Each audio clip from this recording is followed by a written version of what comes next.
Hello friends, कैसे हैं आप लोग। स्वागत हमारे चैनल में। तो आज हम लोग देखेंगे रीतिकाल पर तीसरी क्लास है। आज हम लोग देखेंगे सबसे पहले केशवदास के विषय में। तो चलिए बिना देरी किए इस क्लास को हम लोग शुरू करते हैं। केशवदास, इनका जन्म 1555 ईस्वी ओरछा बुंदेलखंड का मध्य प्रदेश में हुआ था। इनका उपनाम वेदांती मिश्र है। ये निम्बार्क संप्रदाय में दीक्षित थे। ओरछा नरेश इंद्रजीत सिंह तथा वीर सिंह के आश्रित राजाश्रित कवि थे। किसके? तो वीर सिंह और इंद्रजीत के। रामचंद्र शुक्ल इन्हें क्या कहते हैं? तो कठिन काव्य का प्रेत कहते हैं। और शुक्ल जी की उक्ति कवि की दीनन चहे विदाई। शुक्ल जी क्या कहते हैं? दीनन चहे विदाई पूछे केशव की कविता। ये किसने कहा है? तो शुक्ल जी ने केशव के विषय में। अब देखते हैं केशवदास की रचनाएं कौन कौन सी है। रतन बावनी जो वीर रस प्रधान है, रसिक प्रिया जो रीति ग्रंथ है, कवि प्रिया जो रीति ग्रंथ है, रामचंद्रिका जो प्रबंध काव्य है। ऑप्शन में ऐसे भी दे सकता है कि केशवदास की कौन सी रचनाएं प्रबंध काव्य है, तो रामचंद्रिका इनकी प्रबंध काव्य है। आगे देखते हैं। विज्ञान गीता प्रबंध काव्य है, छंदमाला रीति ग्रंथ है, सिखनक रीति ग्रंथ है, बारहमासा रीति ग्रंथ है, वीर सिंह देवचरित्र प्रबंध काव्य है, जहांगीर जस चंद्रिका प्रबंध काव्य है।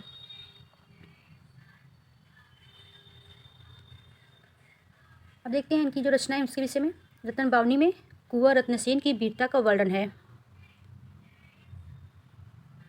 और ये डिंगल भाषा, छप्पा व बीरस में है। किस भाषा में है? डिंगल भाषा। और छंद क्या है? छप्पा है और बीरस है। रतन सेन ओरछा नरेश मधुकर शाह के पुत्र थे। किसके पुत्र? मधुकर शाह के पुत्र थे। अब दूसरी रचना की देती है रसिक प्रिया। इसका क्या उन्हें विषय है? तो ये नायिका भेद तथा रस निरूपक से संबंधित 16 प्रभाव या अध्याय की रचना है। इसमें कितने रसिक प्रिया में कितने प्रभाव या अध्याय है? तो 16। कितने हैं? तो 16। और कवि प्रिया में कितना है? तो इसमें भी 16 प्रकाश है, जिसको अध्याय कहते हैं। ये बद्ध अलंकारों पर आधारित है। कवि प्रिया कैसा ग्रंथ है? तो अलंकारों पर आधारित ग्रंथ है। किस रचना में काव्य दोष, कवियों के गुण और दोषों का वर्णन मिलता है? तो कवि प्रिया में। रामचंद्रिका में 39 प्रकाश है। ये प्रबंधात्मक रचना है। अब देखते हैं। राम स्वरूप चतुर्वेदी ने छंदों का अजायब घर कहते हैं। किस रचना को? तो रामचंद्रिका को, जिसमें 39 प्रकाश है और ये प्रबंधात्मक रचना है। वीर देव सिंह चरित, इसमें कितने प्रकाश है? तो 33 प्रकाश है। ये भी प्रबंधात्मक रचना है, जिसमें वीर सिंह का गुणगान है। किस रचना में वीर सिंह का गुणगान मिलता है? तो वीर देव सिंह चरित में। गीता विज्ञान गीता, इसमें कितने प्रभाव? तो 21 प्रभाव है, जो दार्शनिक सिद्धांतों का निरूपण करती है। किसका? दार्शनिक सिद्धांतों का निरूपण करती है। कुछ विद्वान इसे प्रबोध चंद्रोदय पर आधारित रचना भी मानते हैं। किस रचना को? तो विज्ञान गीता में। अब दूसरे से देखते हैं जहांगीर जस चंद्रिका। जहांगीर की यश वैभव संबंधित प्रशस्ति रचना है जहांगीर जस चंद्रिका। ये छंदमाला, ये पिंगल ग्रंथ है। सिख नख, राधा के सिख से नख तक के वर्णनों पर आधारित है।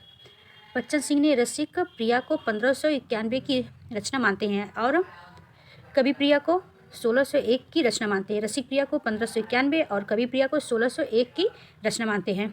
आचार्य रामचंद्र शुक्ल के अनुसार केशवदास ने 2 प्रबंध काव्य लिखा। कौन कौन सा?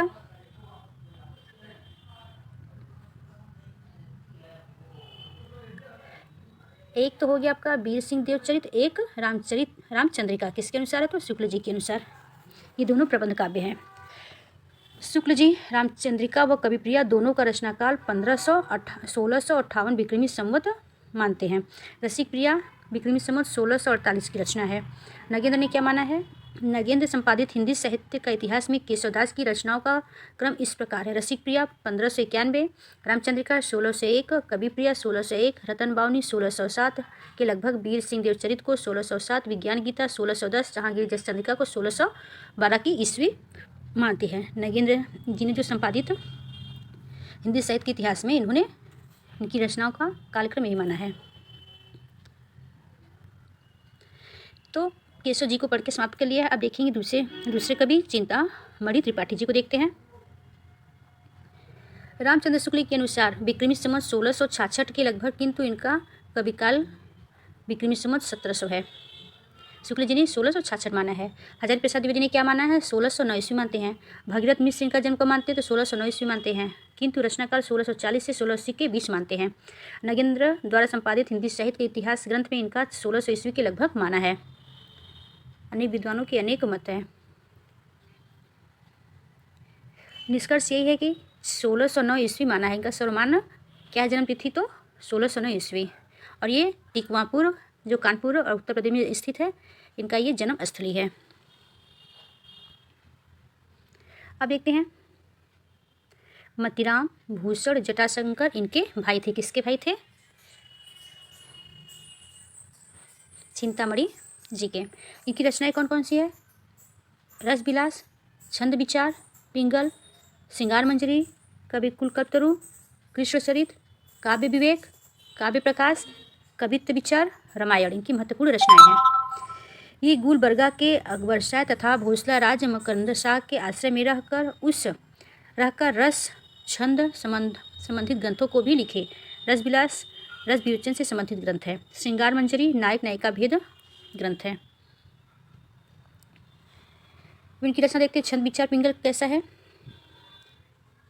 मकरंद शाह के राजाश्रय में किया है छंद विचार पिंगल की रचना। कवि कुलकल्पतरु ये भी मोस्ट रचना है, कई बार एग्जाम में पूछा गया है। काव्य के दशांगों को निरूपित करने वाला रचना है। काव्य के दशांगों को निरूपित करने वाली रचना कौन सी? तो कवि कुलकल्पतरु। साहित्यिक मान्यताओं के आधार पर शाहजहां जैनदी अहमद तथा बाबू रुद्र शाही सोलंकी से इनका संबंध था, चिंतामणि का।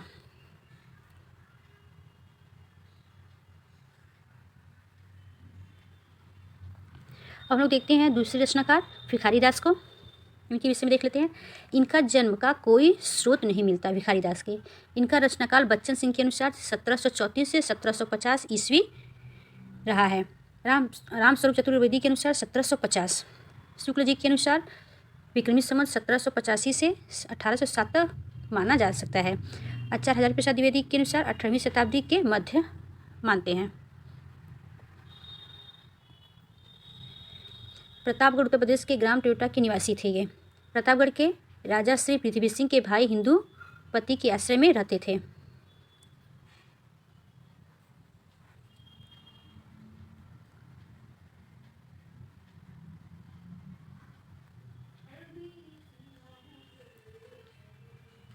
बच्चन सिंह ने पहले हजारी प्रसाद द्विवेदी भी देख लेते हैं। इनकी रचनाएं रस सारांश, छंदाड़ा पिंगल, काव्य निर्णय जो 1746 में, श्रृंगार निर्णय 1750, नाम प्रकाश को से भी महत्वपूर्ण है 1734 तथा विष्णु पुराण भाषा है। बच्चन सिंह नाम प्रकाश का एक अन्य नाम अमर कोश भी बताते हैं। इसकी रचना 1737 ईस्वी रचना मानते हैं। विष्णु पुराण चतुरंग शतिका भी इन्हीं की रचना मानते हैं। आगे बढ़ते हैं। आचार्य रामचंद्र शुक्ल रस सारांश की विक्रमी संवत 1799 मानते हैं तथा छंदाड़ा पिंगल की रचना 1799, काव्य निर्णय की 1803 में, श्रृंगार निर्णय की 1807, नाम प्रकाश का विक्रमी संवत 1795, विष्णु पुराण भाषा दोहा चौपाई में लिखी हुई रचना है। कुछ विद्वान छंद प्रकाश, बाग बहार, राग निर्णय, वर्ण निर्णय, पंथ पराख्या, ब्रज महात्म्य, चंद्रिका, रघुनाथ नाटक को भी इन्हीं की रचना मानते हैं। भिखारी दास की रीति काल का अंतिम आचार्य माना जाता है। किसको? भिखारी दास को। इनकी प्रसिद्ध पंक्ति क्या है? आगे के सुकबीर जी तो कविताई न तू राधिका कन्हैया सुमिरन को बहाने। इनकी महत्वपूर्ण पंक्ति है, कई बार एग्जाम में पूछा भी गया है। अब देखते हैं दूसरे कवि देव जी को, जिनका नाम देवदत्त है। हजारी प्रसाद द्विवेदी, बच्चन सिंह, भागीरथ मिश्र, रामस्वरूप चतुर्वेदी इनका जन्म काल मानते हैं 1673 ईस्वी। रीतिकाल कवियों ने संभवतः सबसे अधिक रचनाएं देव ने ही लिखी है। शुक्ल जी इनकी रचनाओं की संख्या 23 मानते हैं। मिश्र बंधु 72 या 52 मानते हैं। छल नामक संचारी भाव हिंदी काव्य शास्त्र में इन्हीं की देन है। किसकी देन है? देव की। कौन सा छल? छल नामक संचारी भाव। विश्वनाथ त्रिपाठी इन्हें आचार्य नहीं कवि मानते हैं, जबकि आचार्य रामचंद्र शुक्ल सहित अन्य विद्वान इन्हें आचार्य मानते हैं।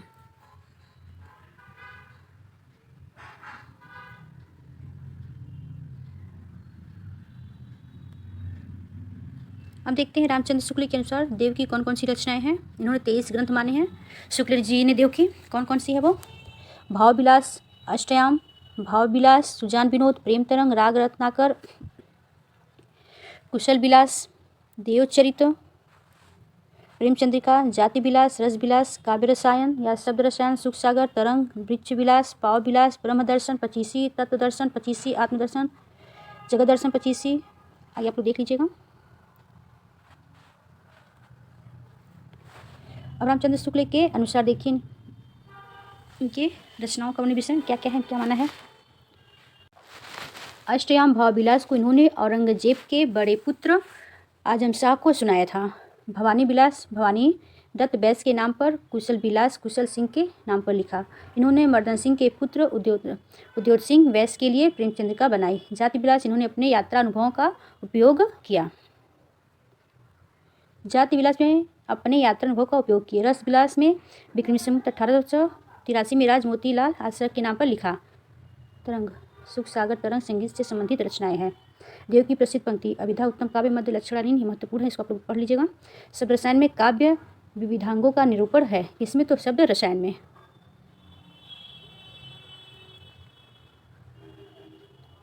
देव की पिहानी के राजा अकबर अली खां को सुख सागर तरंग कृति भेंट स्वरूप दी थी। देव ने दिल्ली के एक सेठ सुजान मणि के लिए सुजान विनोद की रचना की थी। किसके लिए सुजान विनोद की रचना की थी? दिल्ली के एक सेठ सुजान मणि के लिए। कुशल विलास की रचना इन्होंने फफूद रियासत के राजा कुशल सिंह के नाम पर की थी। देवदत्त ने देव माया प्रपंच शीर्षक से नाटक भी लिखा। भारतेंदु हरिचित्र के अनुसार देवहित हरिवंश के अनन्य अनुयायी थे। ये देव इटावा के निवासी थे। आज के लिए इतना ही। अगर मेरी क्लास आपको अच्छी लगे तो लाइक और सब्सक्राइब जरूर करिएगा। नेक्स्ट वीडियो में देखेंगे जो बचे हुए कवि हैं। तब तक के लिए नमस्कार।